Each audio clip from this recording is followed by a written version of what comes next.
In this video, I'm going to be going over splitting for atrial septal defect, pulmonary stenosis, and aortic stenosis. Now, during what we call physiological splitting, what happens is because during inhalation, the intrathoracic volume increases, the pulmonic valve is going to close later than the aortic valve. This is due to an increase in blood volume found within the right ventricle. What happens during atrial septal defect is that there's a defect that is going to allow blood from the left atrium to come into the right atrium. This is because the left heart is going to have a higher pressure than the right heart. So blood flows from high pressure to low pressure. So we're going to experience this blood flowing from the left atrium to the right atrium. And ultimately, the blood volume in the right ventricle is going to be higher than it normally is. This high volume of blood found within the right ventricle is going to fill the pulmonary artery, and this extra blood is going to delay the pulmonic valve closure. So because we have more blood found within the right ventricle, the right ventricle pressure is going to increase. So imagine that this is the right ventricle and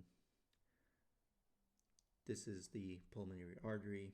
The way valves work to open and close is that if the pressure in front of the valve is greater, then the valve is going to close.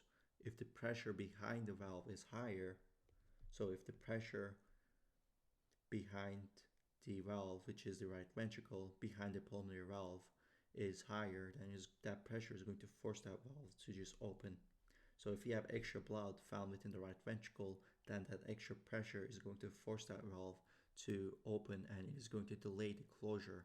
So it is going to delay the time when pulmonary artery's pressure is greater than that of the right ventricle, and that is why we have a delay in pulmonary valve closure.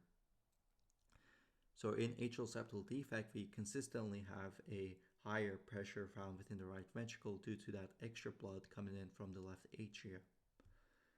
As a result, we are going to experience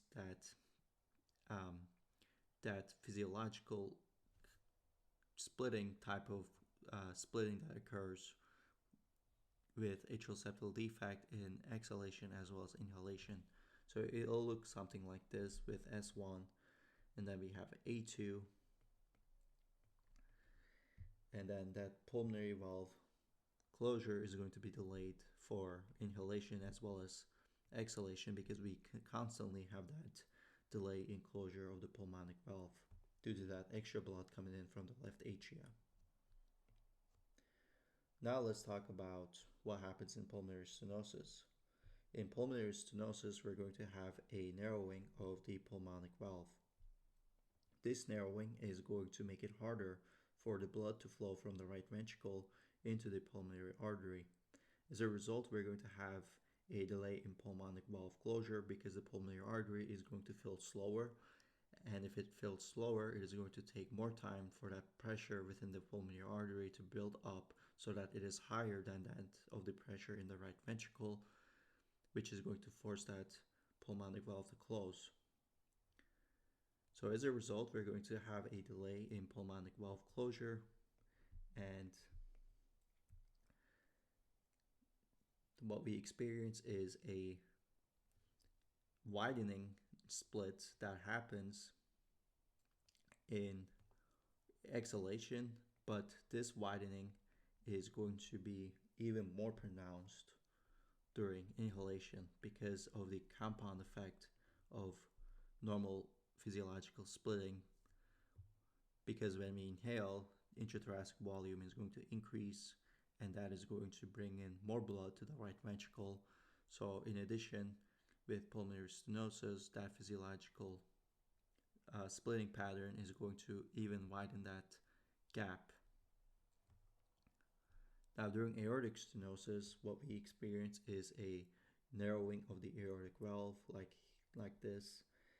And as a result of that narrowing, it is going to be harder for the aorta to receive blood from the left ventricle, so the pressure within the aorta is going to take more time to build up so that it is higher than that of the pressure found within the left ventricle. As a result, that aortic valve is going to be closed at a later time. So in exhalation, what we actually see is a delay in closure of the aortic valve later than the pulmonic valve, and this is called paradoxical splitting. Because normally the pulmonic valve is going to close before the aortic valve, but because of aortic stenosis, because of that narrowing, it is going to take more time for the pressure within the aorta to build up so that it is higher than that of the left ventricle, and we need that high pressure within the aorta to be greater than that of the left ventricle for that aortic valve to close.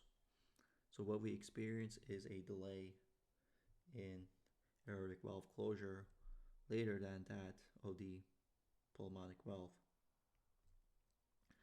But during inhalation, because of physiological splitting, because the pulmonic valve closes at a later time during inhalation, it is going to basically catch up with the closure of the aortic valve, and then that closure is going to occur very close to each other.